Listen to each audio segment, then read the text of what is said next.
My teacher vanished during recess in 199,132 years later. I found her name scrawled in blood. I never should have opened that door. The memories came rushing back like a tide, a grotesque wave of confusion and dread. I stood there, my heart pounding in my chest. Mrs. Johnson, my spirited fourth-grade teacher, had disappeared without a trace during recess. That warm afternoon was etched into my mind. Laughter echoed across the playground, children playing tag, and then nothing. Where did she go? How could someone just vanish? 32 years passed, yet the shadows of that day lingered like a thick fog.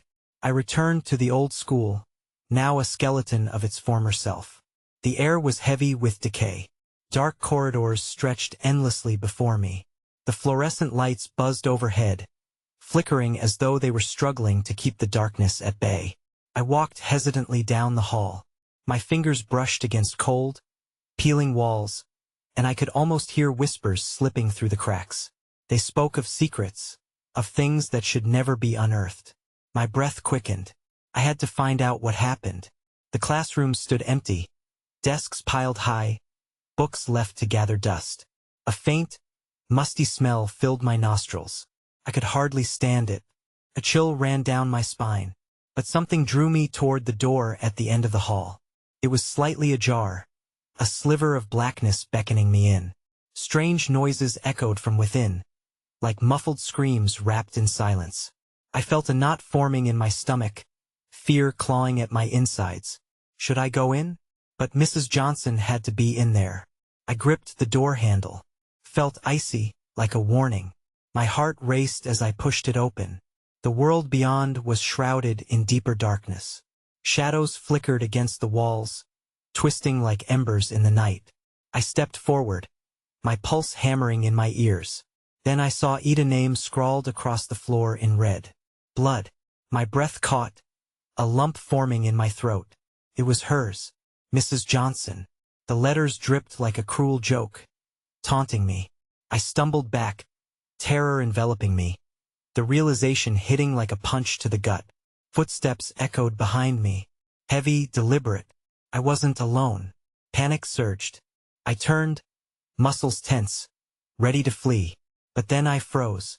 A shadowy figure loomed in the doorway, stillness turning to dread. A figure I recognized. And just like that, the door slammed shut, plunging me into darkness. Hey! Before we continue with this amazing story, I need to give you an important heads up. Many subscribers have reported that YouTube unsubscribed them without warning. Take a quick second to check the red button below to make sure you're still subscribed to the channel. I'd hate for you to miss any of the exclusive content coming soon, and while you're there, smash that like button. It really helps me out with the algorithm. Oh, and tell me in the comments, which city are you watching from? I love getting to know every amazing person who's part of this community. Your participation makes all the difference. Let's connect. The air was thick with a silence so profound it felt like a living entity, suffocating me. I stumbled backward, my fingers scraping against the cold wall, desperate for an anchor to sanity in this unfolding nightmare. The dark figure on the other side of the door was more than just familiar. It was like staring into my warped reflection of a childhood memory that should have remained forgotten. The door rattled violently as if the figure was trying to break through. Fear gripped my heart as I pressed against the wall, trying to meld into the peeling paint. Then came a whisper, chilling and sharp, slicing through the silence. "Help us," it hissed, the voice unmistakably one I had known too well. "Help us, please." My stomach twisted in knots. The darkness seemed to pulse, a living organism thrumming with a life that was not my own. I clenched my jaw, remembering the laughter, the lessons, the kindness Mrs. Johnson had bestowed upon us. It felt so distant, so trivial now, a stark contrast to the horror that enveloped me. "Don't you remember?" The voice continued, rising with urgency. "We're waiting. She's waiting." I squeezed my eyes shut as memories crashed into consciousness. The children from that day, their faces twisted, their voices now lost in screams. I could see them clearly, playing tag, enjoying the sun, unaware of the fate that awaited them. My heart raced, each beat drumming a muted terror within me. Suddenly, the door creaked open, revealing a sliver of light that cut through the darkness like a knife. Inside, I could make out the figure Mrs. Johnson. No, a mimic, a ghost of her former self twisted in anguish, eyes wide and teeth bared in a ghastly grin. The shadows danced behind her, writhing and creeping outward, hungry for more. "Why did you come back?" she growled, her voice ragged and fragmented, sounding foreign and wrong. "You shouldn't have come, never should have opened that door." My body felt leaden, terror paralyzing me as I realized the truth. Whatever this entity was, it wore her shell, but it was not her. I took a shaky breath and tried to formulate a response. "Mrs. Johnson, I wanted to know what happened to you." The laugh erupted, distorted and horrifying, echoing throughout the chamber as the shadows contorted into grotesque shapes around her. "You should have stayed away," she hissed. "This place is cursed, and now you are a part of it." I turned, seeking the path of escape, but the darkness thickened, swallowing any hope of finding a way out. The walls vibrated, and I could hear the faint cries of children, rising from the floor, from the very air itself. "Help us!" they cried, a cacophony echoing their desperation. Mrs. Johnson's shadow form lunged toward me, drifting closer, her outstretched fingers elongating into grotesque claws. "Join us! You'll never leave!" I bolted, throwing myself toward the door, but the shadows coiled around my legs, dragging me back into the abyss. The once revered name of my teacher now sounded like a haunting elegy as the figure wrapped its cold fingers around my throat, tightening with the certainty of oblivion. The darkness folded in on itself, pressing against my chest, smothering me.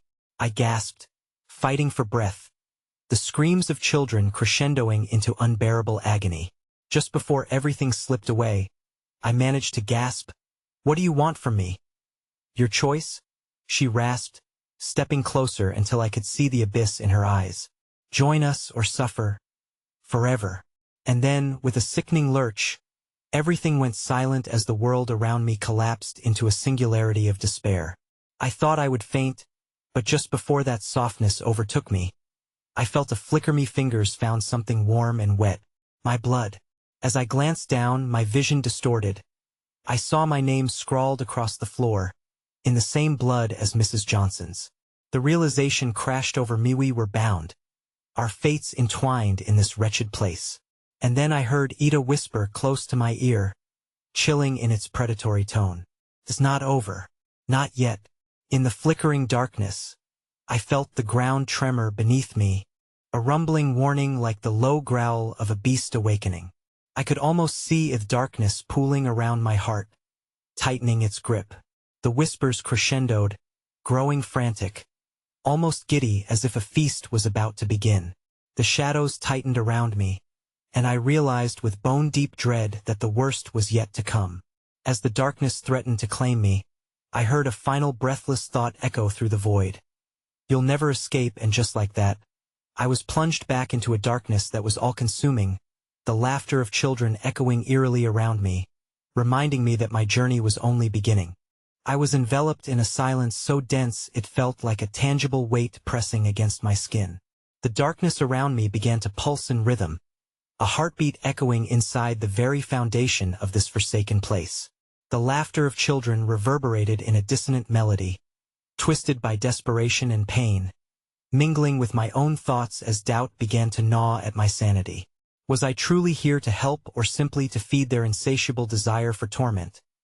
As I strained to discern the nature of my surroundings, I could feel the ground shifting beneath me, like a living entity that was awakening from its slumber. Framed by the flickering light of a single, guttering bulb that swung erratically overhead, I glimpsed the crimson smear before me. It wasn't just blood.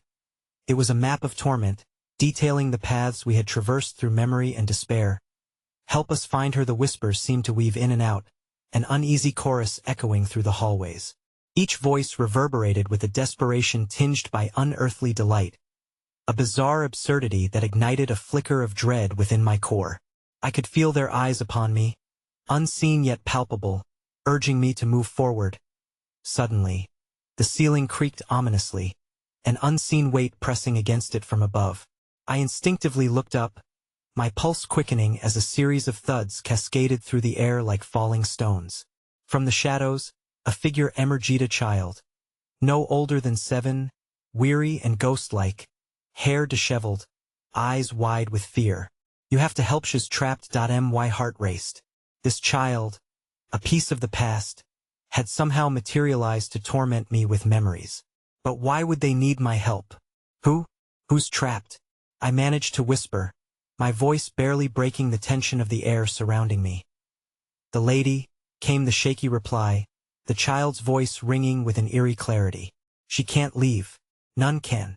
The small figure began to shudder, as if the shadows themselves were trying to pull him back. "She's tethered here, and they don't let go." "Who is they?" I asked, desperation lacing my words. But before the child could answer, the walls trembled, the whispers swelling into a cacophony of tormented cries. Each note twisted and warped, forming a melody of despair that threatened to shatter my very being. I could feel fingers grasping at my ankles, phantom sensations pulling me toward the ground. "Run!" the child screamed, his voice swallowed by the din. "They're coming." The air turned frigid, a sudden chill invading my limbs as shadows elongated, creeping closer in an enveloping wave of darkness. My body was frozen, a prisoner to the images that blitzed through my Minda playground filled with laughter, now twisted into a grotesque scene of silent screams and terrified faces. In a moment of resolve, I ripped my gaze from the weight of the shadows and bolted forward, racing down the dimly lit corridor. As I ran, the whispers turned to wails, rising to a crescendo that swelled in my chest until I felt it might split me wide open. I darted past remnants of the past depicted in sickening detail, the classroom where innocence had been stripped away, the dented swings that creaked in the twilight, and the entrance that had been my gateway to this hell. Then I stopped dead in my tracks at the sight before me. The corridor opened up into a moonlit room, untouched by time, where echoes hung heavily. At its center stood an old desk, its surface marred with deep cuts and engravings. My heart sank as I recognized the names embedded within. Sarah, Ethan, Timmy, each one a lost soul ensnared. A plea for release etched into the wood. Suddenly, the shadows erupted from the corners, twisting and writhing with an unholy fervor. I could sense them closing in, a frenzy of whispers growing into shrieks filled with rage and longing. My heart raced, pounding uncontrollably as I realized I was not alone. A figure materialized from the depths, the familiar haunting contours of Mrs. Johnson, or what remained of her, as the shadows danced behind her like an audience anticipating a performance. Her face twisted into a mask of despair and rage. "You should have chosen wisely," she hissed, her voice slicing through the air with ethereal clarity, a harbinger of the fate awaiting me. "They hunger for your soul, and now they shall have it." The last flicker of light sputtered and died, and the room plunged into darkness. Shadows swirled like a storm, crackling with electric malevolence. I could feel invisible claws grasping at my very essence, drawing me into a void. My breath caught as Mrs. Johnson stepped closer, her eyes now a void, pooling stars and sorrow as I fought against the gnawing dread consuming me. I could barely breathe, the force of the shadows congealing around my heart, squeezing tighter. "You belong to them now," she breathed, her cold breath a gust of utter despair that sent shivers down my spine. "Choose. But no, there is no escape." Then, in one instant, the shadows erupted like a tempest, and whispers encircled me as the darkness grasped tighter, rising around me in an unyielding spiral. "Join us," they sang, opening the door to oblivion. As I felt myself slipping away, the laughter of children echoed again, but now it was interspersed with cries, desperate and pleading. I could almost decipher the words behind their torment. One name stood out amongst the chaos, wrapped in a suffocating shroud of sound. "Help us find her," and just as I prepared to scream, the shadows surged forth, plunging me into a realm even darker than before. I was suspended in an eternal moment, filled with horror that teased at the corners of my mind, ignorant to the truth that lay waiting, ever patient, curled around the memory of that fateful day. The chilling laughter of children, twisted and cacophonous, rose to an excruciating peak. Then silence, thick and suffocating. and a new voice whispering in my ear, "Welcome home." I woke to an eerie stillness that pressed against me like a weight, the shadows cold and dense in every corner of the room. My heart thundered in a rhythm that felt foreign, a haunting echo swallowed by the thick air. Had I escaped, or had I merely slipped deeper into the realm of torment? The silence was soon punctuated by a low, almost imperceptible sound, a raspy whisper threading between the walls, pulling me back from the abyss. I turned to see nothing but shadows flickering like candlelight. They seemed to beckon me, to offer a glimpse of their twisted secrets. As I stood, a cold sweat slicked my skin, and a chill crawled down my spine. "Help us find her," the phrase slithered through the gloom, wrapping around my mind like a vice. It was the same echo I'd heard before, taunting, pleading. A flicker of fear ignited within me as I recalled the child, his ghostly visage now lurking just beyond the reach of memory. Fueled by an inexplicable need to uncover the truth, I stumbled forward, guided by the undulating whispers. The temperature seemed to drop as I crossed the threshold of the room, a biting cold that turned my breath into fog. My feet hesitated, instinctively drawn to a door standing ajar at the far end, the dim light bleeding through the crack whispering promises of revelation. Pushing it open, I was swept into a labyrinth of memories, walls adorned with fading photographs that danced across the surfaces, faces marred by time and despair. Each image caught my breath. They felt achingly familiar, like fragments of an elusive dream.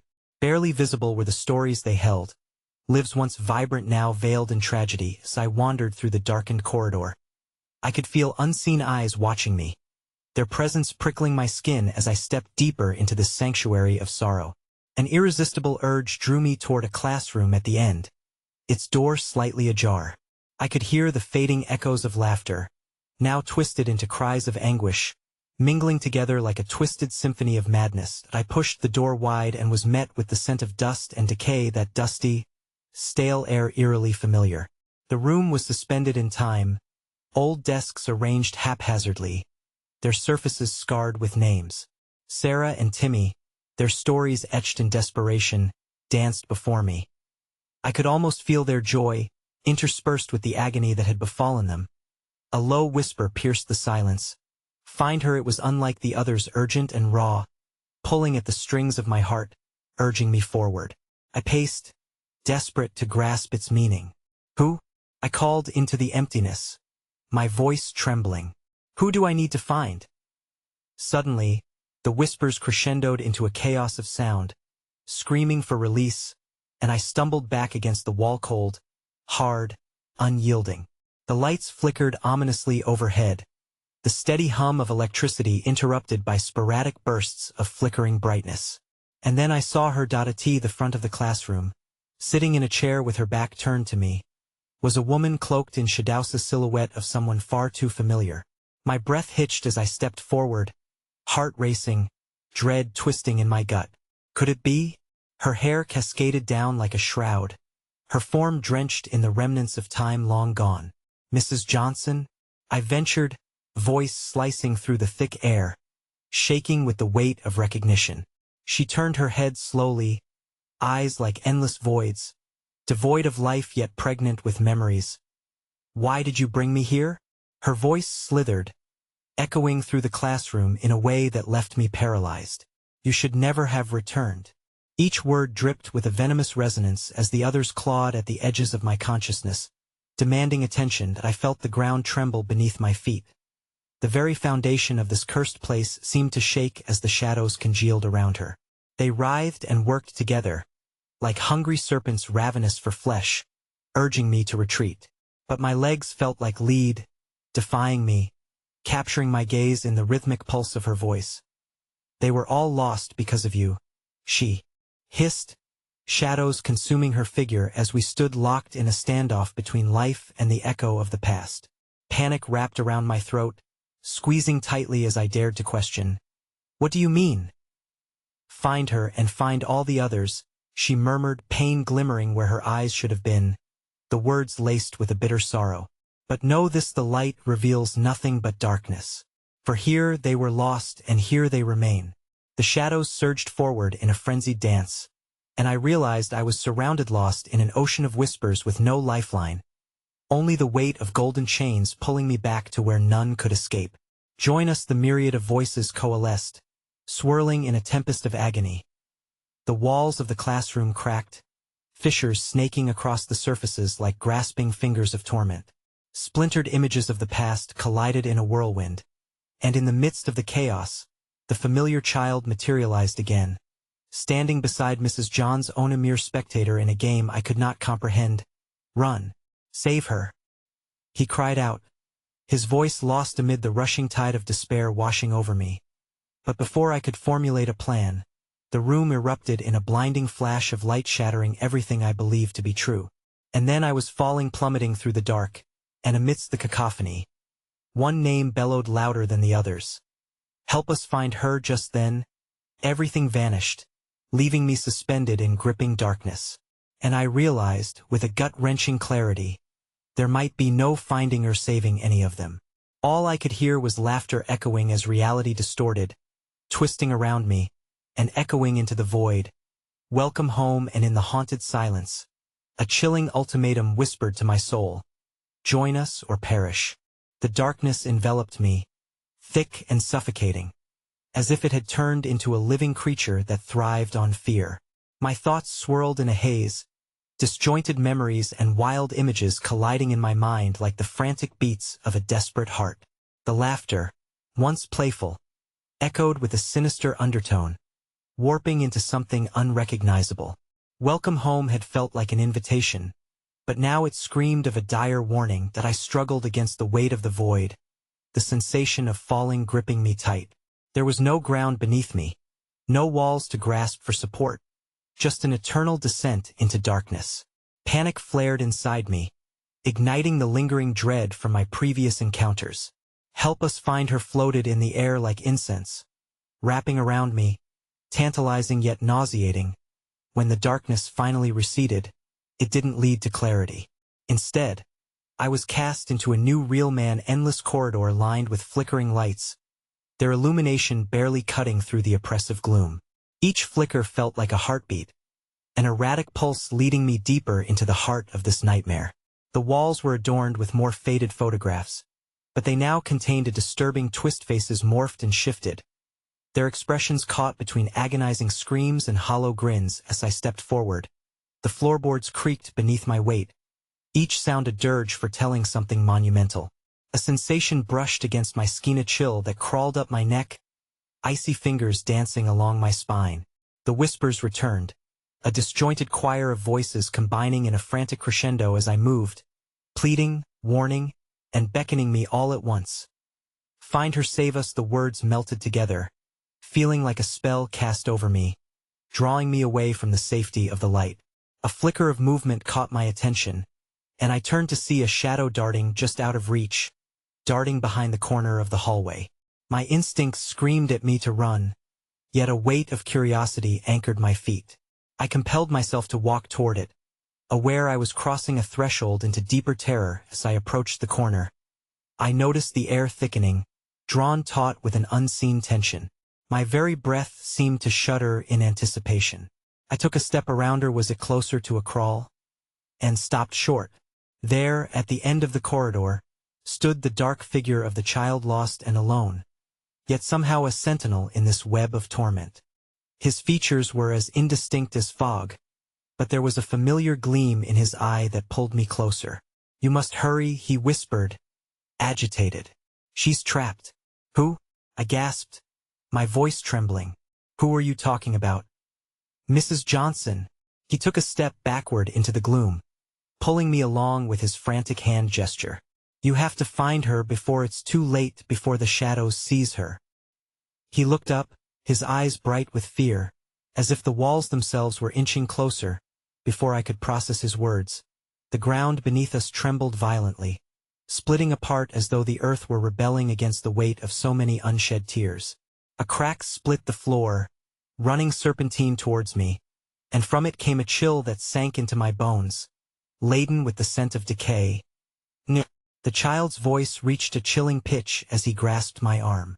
I could feel something clawing at my other side, a presence so dark and primal that dread filled my veins as I turned to confront it. There, advancing with relentless momentum, was Mrs. Johnson's silhouette, but she no longer bore the semblance of a teacher.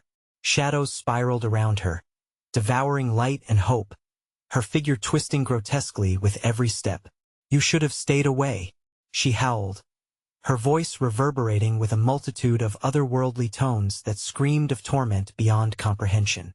Fear not only held me frozen but ensnared the child as well. "Run," he shouted, yet what could I do? Her eyes, when they met mine, were pools of despair, reflecting not just her anguish but a warning of what loomed behind me. And in that desperate moment the corridor filled with a cacophony of sound, screams blending with laughter, cries of the lost burying themselves in my mind until all that existed was chaos. The openings in the walls bled pure shadow, figures emerging that looked too familiar. Faces of the masked children from photographs, twisted in agony, whispering my name in despair. "Help us," they shouted, their wails piercing through the madness. "Save her." The walls began to buckle, cracking open to unleash torrents of flowing darkness that surged like living water, and I stumbled backward, pulled between two forces. One clawing me toward the shadows, the other urging me to escape. With panic straining my heart, I seized the boy's hand and bolted towards the further darkness, the only option left. Clinging to the glimmer of hope, I darted through the hallways, ignoring the voices that wrapped around me, calling for my attention. "Join us or perish," echoed in a haunting lullaby, driving me faster into despair. But suddenly, as I burst through a doorway into a new space, I froze. There, illuminated in flickering light, was something I had never expected to see: a crude, blood-soaked crypt against the far wall, etched deep with names I recognized, the most prominent of which was Mrs. Johnson's. As I stepped closer, the lifeless eyes of the photographs met mine, and I suddenly felt my heart seize. I could see my own name etched at the bottom, written in a hasty scrawl that sent a shiver through my entire body. And then, from the shadows, an arm reached out, brushing against my shoulder like a cold promise, and a whispered voice slithered into my ear. "Now you're part of the story." Before I could comprehend the full gravity of that statement, the crypt burst open, its contents rushing towards me in a heartbeat, a swarm of long-lost souls, each one crying out for release, each voice slicing through the veil of my sanity. In that moment, I understood. The past wasn't just a haunting, it was an inheritance. And now, I was no longer a mere witness but had been woven into the tapestry of their darkness. "Welcome home," they whispered together, and I felt the weight of their finality cling to me, suffocating and eternal. And then the ground split apart once more, darkness engulfing me in a howling tempest that promised only despair. The instinct to scream rose in my throat, yet no sound would escape my lips as I was swallowed whole. As reality faded into the abyss, a final whisper reached me. "You will never escape. The cycle begins anew." Time became indistinct as I waded through the relentless tide of horrors, shadows wrestling with memories that fought to resurface. The chaos swirled like a tempest, voices clawing at the edges of my consciousness, begging me to stay. I was wrapped in the arms of despair, the cold caress of the long-lost souls tightening, whispering their secrets into the fabric of my mind. "You will never escape" had echoed in my ears, a dissonant lullaby promising pleasure through torment. Suddenly, my feet found purchase on solid ground as the darkness shifted, revealing a vast, cavernous hall drenched in pale moonlight. The immense stone walls held the fetid breath of secrets, old and unfathomable, as dry leaves skittered across the floor, whispering chilling tales of their own. I staggered forward, breathless and reeling from the surge of emotions that had nearly drowned me. In the center of the hall stood the crypt, its gaping maw yawning wide, and from its depths, ethereal wisps of fog spilled out like souls escaping confinement. They twirled in the air, merging and splitting, forming images of children, the very ones whose faces had twisted in torment. "Find her," they wailed, voices rising crescendo, weaving a tapestry of desperation that tangled in my mind like a web. "Where?" I cried, my voice breaking, caught in a frenzy of fear. The children pointed towards the farthest wall, shrouded in deeper shadows. As I moved toward them, I felt the weight of 1,000 eyes scrutinizing my every action. I pressed against the cold stone, finding an unnatural seam that pulsed beneath my fingers. A chill swept through me as I sensed it. The veil between this world and the next was perilously thin. I traced the edges and, despite the gnawing fear, I pushed against it, an instinct driven by desperation. The wall shifted, yielding to my touch, and a portal ripped open, spilling forth a blinding light that sliced through the darkness. With the children's mournful eyes as my guide, I stepped through, drawn by an unseen force. Inside, I emerged into a nightmarish playground, familiar yet twisted grotesque rendition of my childhood escapades. Rusted swings creaked in an unfelt wind, and a merry-go-round slowly turned with no push from human hands. Shadows flitted like dark birds, casting fleeting shapes on the ground that fled before I could grasp them. In the distance, I caught a glimpse of a figure, and my heart leaped. Mrs. Johnson stood at the base of the slide, illuminated with an unnatural glow. She appeared oblivious to her surroundings, her back turned to me. A chilling mixture of hope and dread coiled in my gut as I broke into a sprint, unsure whether to embrace or flee from whatever awaited me. "Mrs. Johnson," I shouted, voice cracking in desperation. She abruptly turned, her face obscured by a veil of darkness that twisted around her like hungry smoke. I stopped, shocked, as she stepped forward. Her eyes glimmered like voids pulling me in. "It's too late for you." Her voice pierced through the playground's eerie choir, sharp and echoing, a siren call threatening to swallow me whole. "Join us, and learn what has always been hidden." Before I could respond, the fog thickened around me, twisting and howling, as chains of memories shackled my thoughts. I saw fleeting images of the children, their faces, once vibrant and innocent, now warped and marred by anguish. A heavy horror settled in my chest as the whispers swelled, drowning out my racing heart. "Your fate is intertwined with ours," they chanted, their voices a haunting chorus that resonated in the very marrow of my bones. "You must choose." With each repeated phrase, a weight pressed into my consciousness, drowning me in the depths of despair. The very ground began to tremble as tendrils of darkness rose forth, intertwining with the rusted playground equipment, and I stumbled back in terror, realizing I stood at the precipice of a choice hidden in shadows. "Save her," a voice whispered from the depths, a familiar sound laced with urgency. I turned to the voice, and my heart sank as I recognized the child, the boy from the corridors. His hand was outstretched, fingers trembling as he gestured to another exit, a narrow passage coiled in shadows beyond the swings. "Please, you have to help her. It's the only way." My heart pounded erratically as despair fought against my need to save.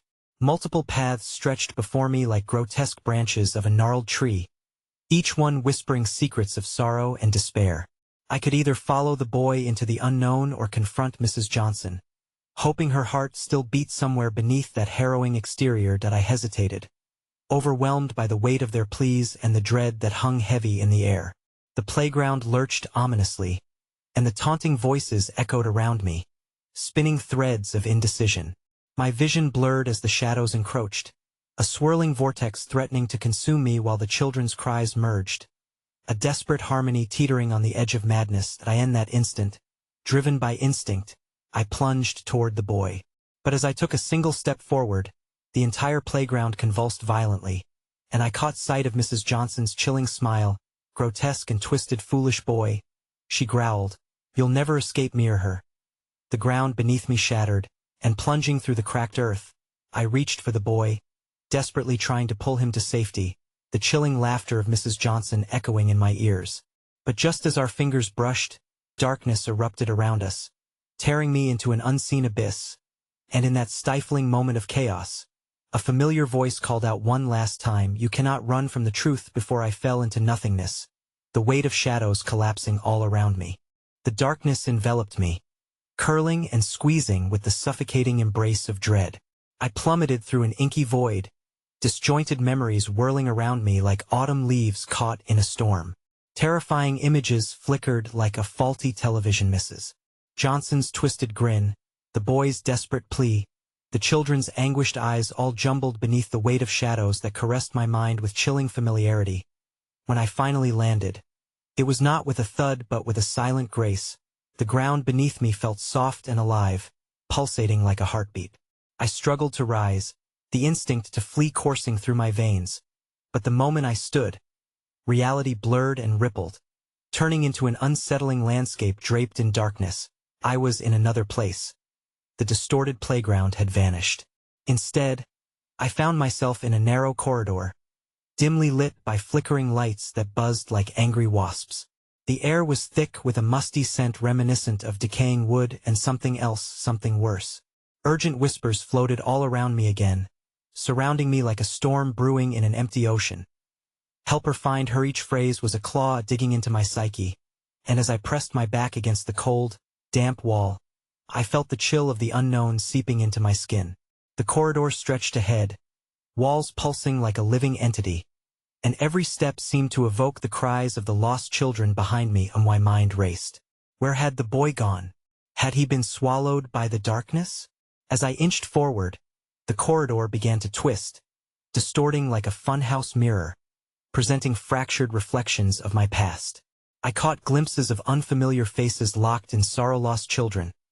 I realized, trapped in this place that mirrored my own forgotten jaunts. From the shadows emerged a figure small and hunched. "Are you searching for her?" it croaked, voice scraping like nails on a chalkboard. It was a girl, her eyes devoid of light yet shimmering with the echoes of memories long held. "Who are you?" My voice wavered, uncertainty pulling at me. "Just like you," she replied, a sad yet eerily knowing smile breaking the remnants of her ashen face. "Everyone's searching for her," her voice trailed off, and her gaze fixed on the far end of the corridor, where a door pulsed with a sinister glow, emanating a low hum that resonated within my bones. "Follow me if you want to find the truth," she whispered, her small hand beckoning me forward. Somehow, deep down, I felt I could trust her. The heavy burden of indecision fell from my shoulders as I approached. The corridor shifted. Shapes writhed along the walls like shadows in pain, and whispers grew frantic. "Do you really want to know?" they hissed, confusion mingling with fear. "Do you want to see?" The slightest hesitation turned to dread when I noticed that the door vibrated with each murmur, rippling like the surface of a troubled lake. "You must choose," the girl urged, her smile fading slowly, replaced by a look of palpable fear. I pressed onward despite the shrieks echoing in my ears, heart racing with each step. The door loomed before me, a gaping maw inviting the truth. I felt it calling me, an electric pulse thrumming through my chest. And then, just as I reached for the knob, the girl grasped my arm, eyes wide, filled with terror. "No. You don't understand." In that split second, a blinding light blared through the cracks of the door, illuminating our surroundings. I could see the reflections of countless children, their faces morphing in and out, some pleading, some malicious. "It's a trap. You have to run," she warned, her voice faltering. Then, with a forceful pull, she yanked me back just as the door swung open, unleashing a torrent of sound, screams of pain and laughter of madness, a cacophony that threatened to engulf us. The air pulsed with an unseen malice, clinging to my skin as shadows spilled out like an ink-smeared tide. The girl's grip grew stronger.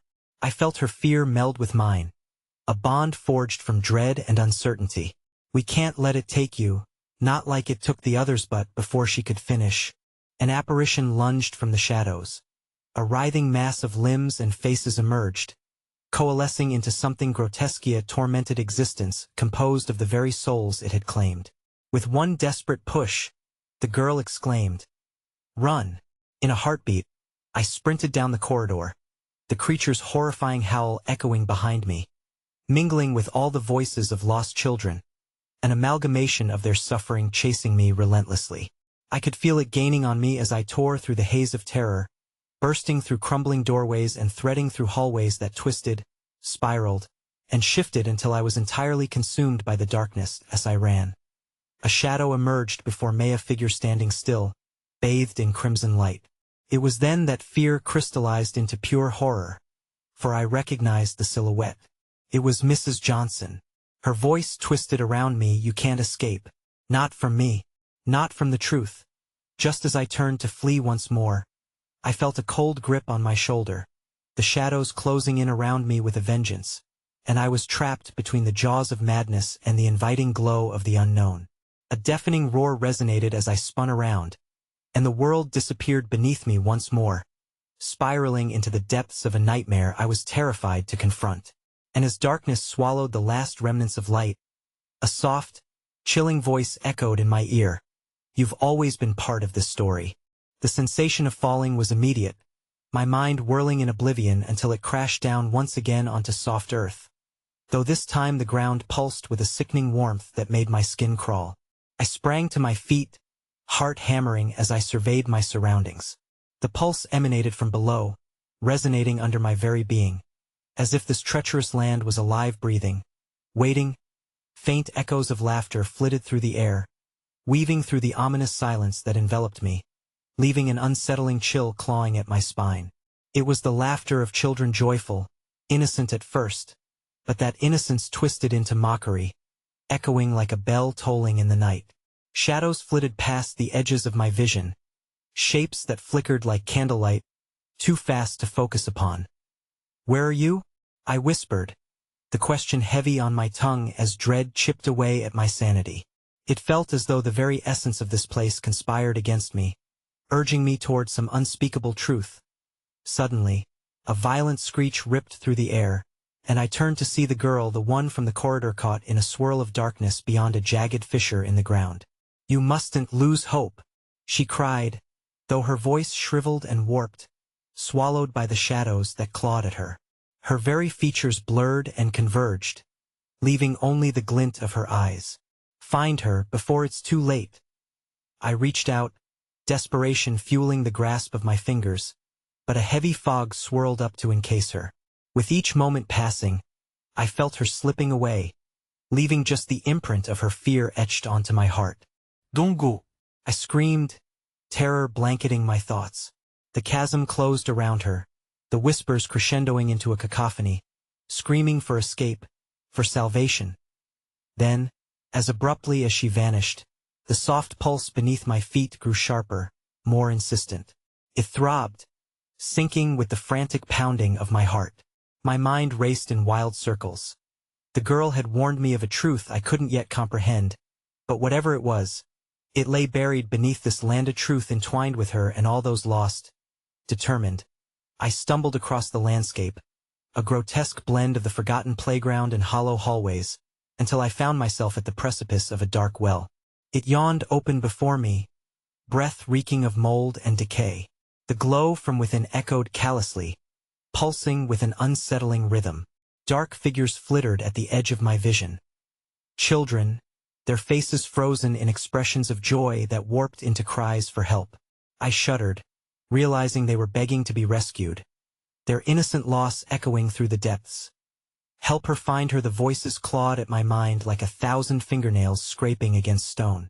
Memories surged to the surface, vivid flashes of recess in 1991. Mrs. Johnson waving goodbye, a scream shattering the moment. Was she here among the lost? Linked with the terror that seeped through the walls of my own memory. Without thinking, I leaned over the edge of the well, peering into the abyss below. The rhythmic pulse intensified. It echoed within me. I felt an electric tingle at the base of my spine as the shadows beneath thickened, creating a prison of darkness. There, whispering and swirling, something shifted like a shadow longing to be set free. "Help her!" a child's voice implored, and I gasped as the glow flickered like a candle teetering toward extinction. It pulsed, then flared, revealing outlines of faces trapped within the cocoon of darkness, twisted, agonized faces, eyes pleading for salvation. "Who are you?" I shouted into the void, voice trembling. But the darkness rippled, morphing into a figure, a ghastly specter, whose countenance melded into a nightmarish realization. I recognized the form, Mrs. Johnson. She stood before me, yet she wasn't the warm-hearted teacher I remembered. No, this was something else, something frayed and twisted. An echo of her former self merged with the suffering souls that had come before. The emptiness inside her eyes chilled me, an abyss of sorrow that understood my deepest fears. Why did you come back? Her voice tore through the air, raspy with anguish. It was supposed to end here before I could respond. The well pulsed violently.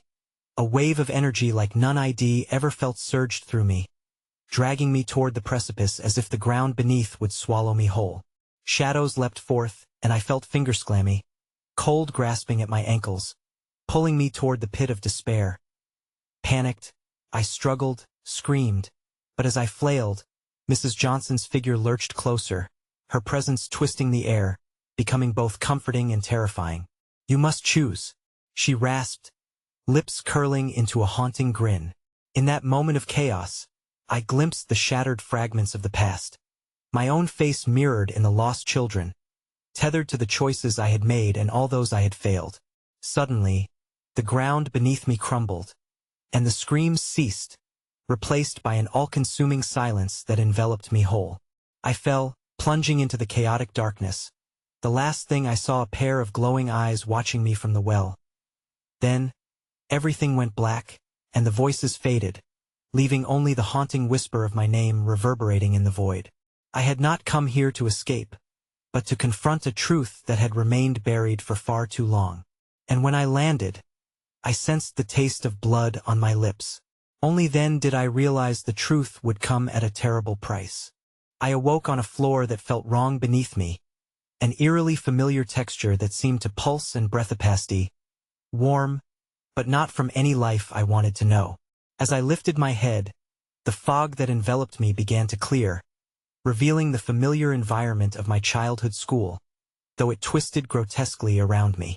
The fluorescent lights above buzzed fitfully, casting jagged shadows that danced along the walls, threatening to swallow me in their depths. I was no longer alone. The children, they crouched in corners, their small bodies huddled in frightened clumps, peering through locks of tangled hair and dirt-smeared faces. Their eyes, wide and glassy, were not filled with the innocence I had expected, but with a haunting emptiness, vacant, lost. I met their gazes, and a chill ran down my spine as I recognized them. Help us? One whimpered, his voice breaking like shattered glass, cutting deep into my heart. It felt wrong to move, as if the very act of standing could provoke the shadows lurking just beyond the light's reach. The walls throbbed subtly, pounding rhythms echoing the pulse I had felt before, an ancient heartbeat trapped within the very fabric of this twisted place. Each thump resonated through me, rattling my bones, reminding me that I was somehow intertwined with this nightmare. Suddenly, the laughter returned, but this time it was louder, more frenzied, merging with the whispers that slithered beneath the fabric of sound. The children began to sway, their bodies affected by a force I could not see, like puppets on strings pulled by a phantom. I felt the urge to join them, to succumb to that intoxicating pull, to dance amidst the darkness. I gasped, shaking my head violently, trying to dispel their influence. The boy's eyes widened with alarm, and he pointed toward the door at the far end of the hallway, a heavy, wooden door with tall panels that stretched to the ceiling. It throbbed in time with the pulses of the land, a heartbeat of its own, beckoning me to not open it. He pleaded, his voice a raw whisper, dripping with fear. It needs a key only the lost can find. What key? I choked out, the urgency gnawing at me, a sinking barrier pressing me into the ground. The child's gaze dropped away from mine, and he faded back into the shadows. When the bell tolls, I'll find you, he murmured, almost dreamlike, as if the weight of his words were too heavy for his small frame. Frantic, I turned to the remaining children, searching their faces, seeking answers. But they all stared blankly ahead, their mouths moving in whispers of forgotten prayers, hands clutching at invisible strings.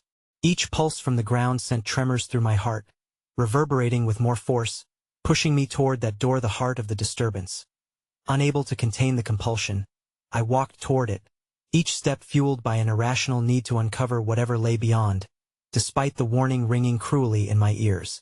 My hand reached for the doorknob, cold and unyielding, and as I twisted it, an ominous creak echoed through the hall, sending shudders through the children, who fell silent, their breath held in collective anticipation.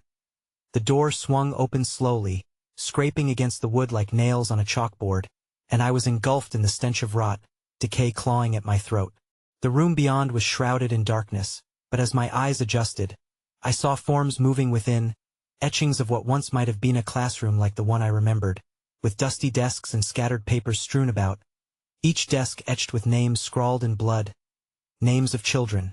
Names of innocents stolen, some I'd never heard before, but others shocked me, sending pinpricks through my skin. Among them, I saw the name of my long-lost friend, Emma.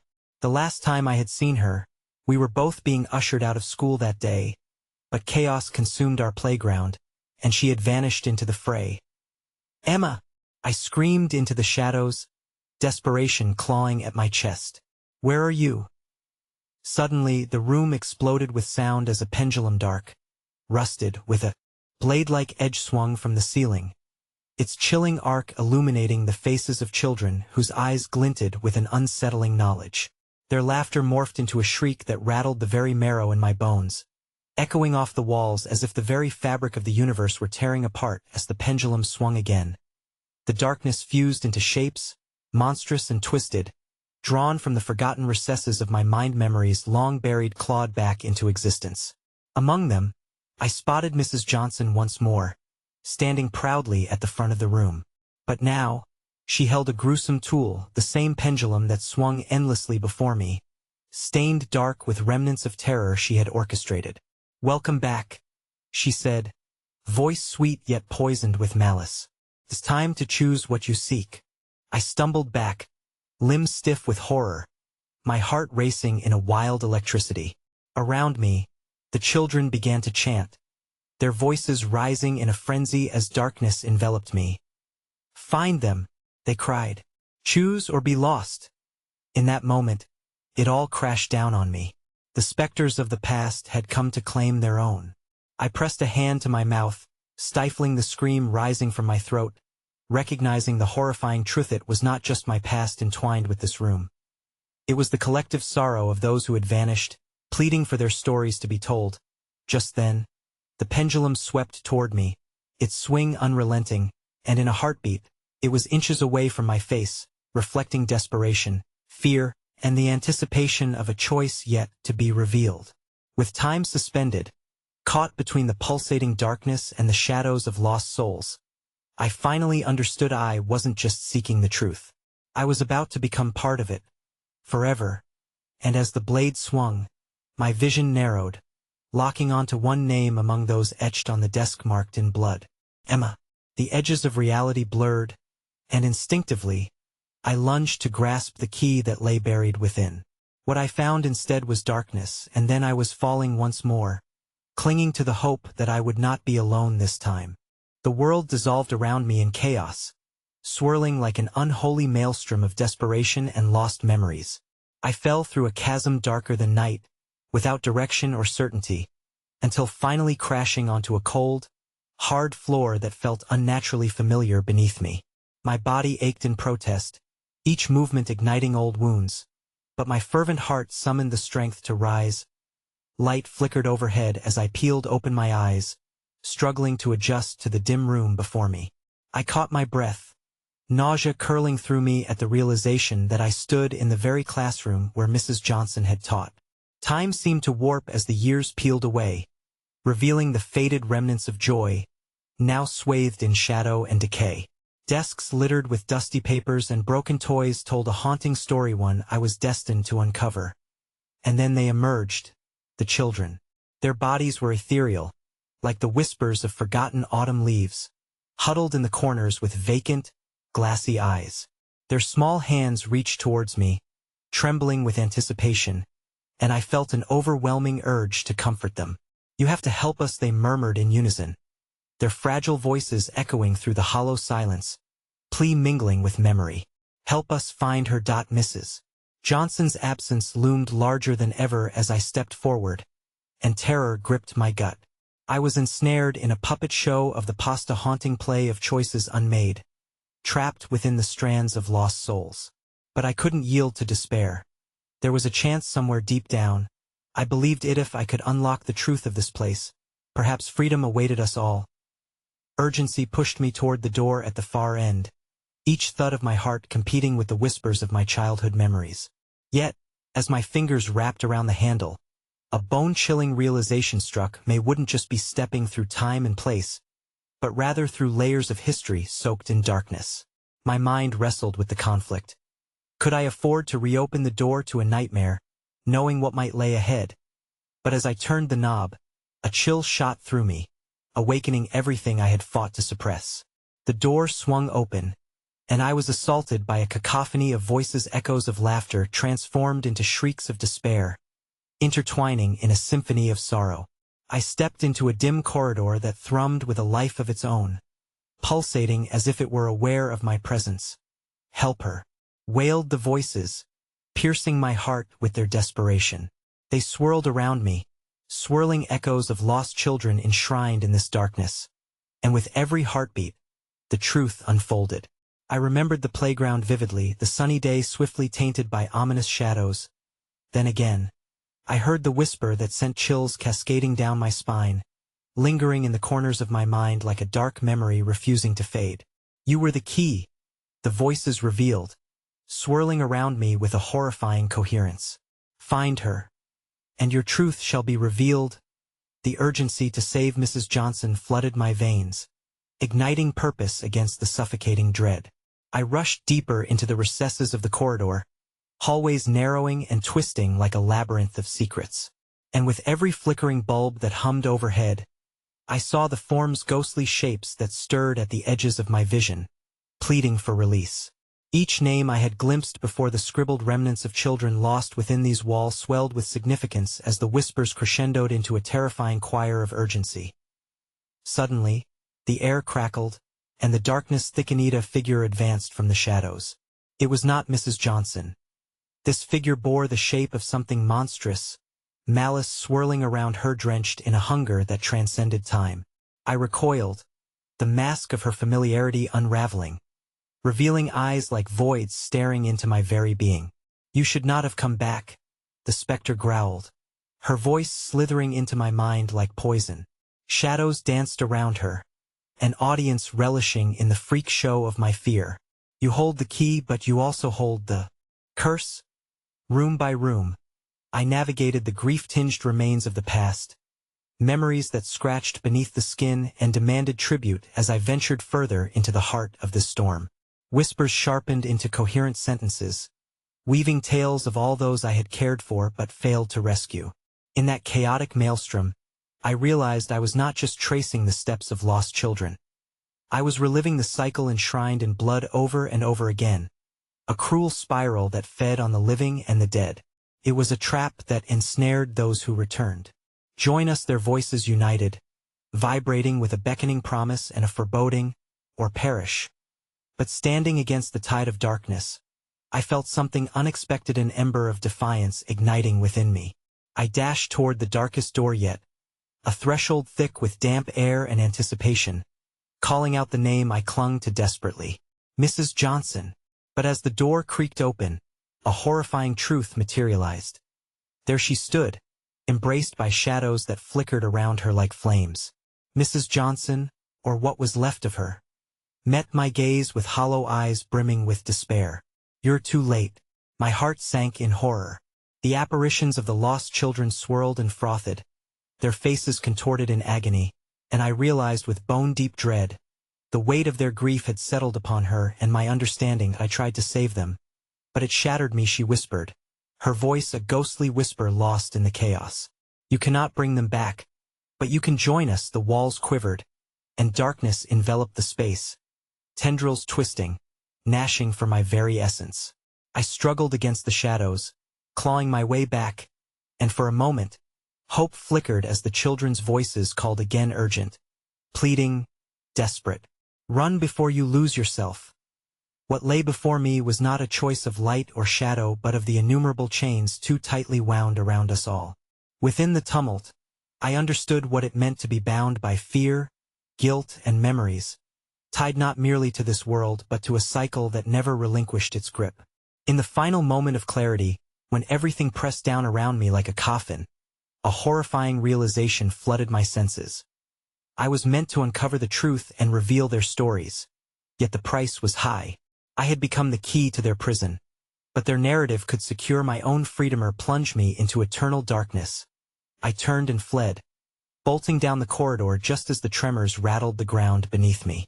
Shadows lashed at my heels like wolves, hungry for my essence. But I clung to the thought of freedom as I raced toward the exit. In that moment of desperation, I seized the pulse of lost souls within me, granting me strength to break their cycle. I reached the threshold. The door to salvation stood gaping wide. But as I stepped through, a spine-chilling question echoed in my mind, compelling and sinister. Who will tell your story now?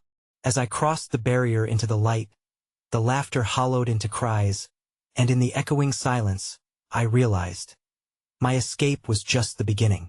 The shadows still lingered, waiting for their return, waiting to claim the next unsuspecting soul. And in the deepest recesses of my mind, a single truth loomed, heavy and visceral. You'll never truly escape. The darkness is part of you now.